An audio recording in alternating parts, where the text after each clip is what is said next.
জমি পাচ্ছে না রাজ্য সরকার। না, এটা ঠিক নয়। আজ পর্যন্ত যা যা জমি চেয়েছে অ্যালং উইথ দি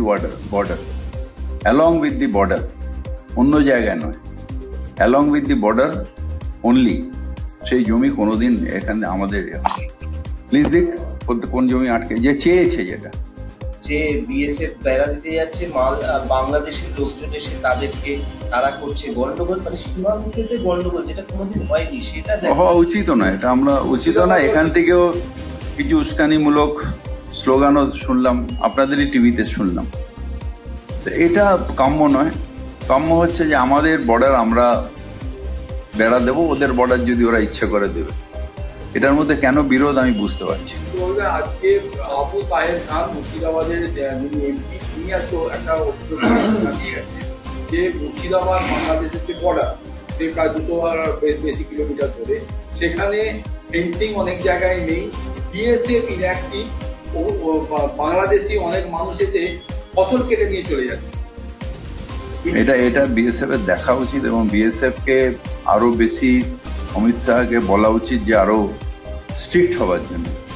এই বিএসএফ লোক ঢুকিয়ে দেবে, এখানে খাগড়াগড় হবে, এখানে টেরোরিস্ট আসবে, এটা তো উচিত না। তো আমাদের অস্বীকার করার কিছু নেই যে বাংলাদেশে এখন যেটা আছে যে এ কান্ট্রি অফ হুলিগিজম, কিন্তু সেইটাকে আটকাতে হবে যাতে তার প্রভাবটা আমার দেশে না পড়ে।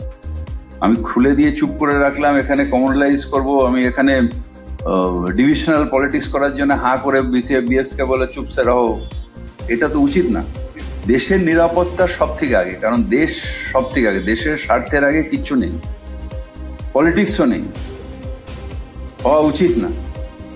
এখানে এর জন্যে মানে কমনাল ফিলিংস করার জন্যে বা কি বলে ডিভিশনাল পলিটিক্স করার জন্যে এই কিছু কিছু লোক ঢুকিয়ে দিয়ে এখানে এটা করলাম। তারা করছে, তারা এখানে আসছে, কি করবে তারা? ওই দেশটা কে জানে ভারতের পাওয়ার কি? লাপালাপি করে, কুয়োর ব্যাংক লাপালাপি করছে ভারতের অরিজিনাল, যদি ইচ্ছে করে ভারতবর্ষ একদিনেরও কাজ নেই।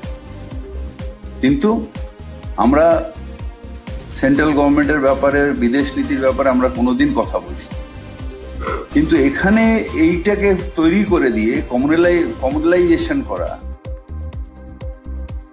যে দেশের মাইনরিটির ওপর অত্যাচার হচ্ছে আমরা সেটাকে সবসময় কন্ডেম করছি, কিন্তু কমনাল রাজনীতি করার জন্য আমি বিএসএফ কে ইনঅ্যাক্টিভ রাখলাম, এটা ঠিক হচ্ছে। বাংলাদেশের সংখ্যালঘুদের যারা এই যে গানের অনুষ্ঠান, সঙ্গীতের অনুষ্ঠান, এখানে যা হচ্ছে সেটাতে কোনো সুস্থ মস্তিষ্কের মানুষ কখনো সমর্থন করতে পারে না। একটা করে কেন বলছেন? যা হচ্ছে সেটা কখনোই কাম্য নয়। কোনো সুস্থ মস্তিষ্কের মানুষ সেটাকে সমর্থন করে।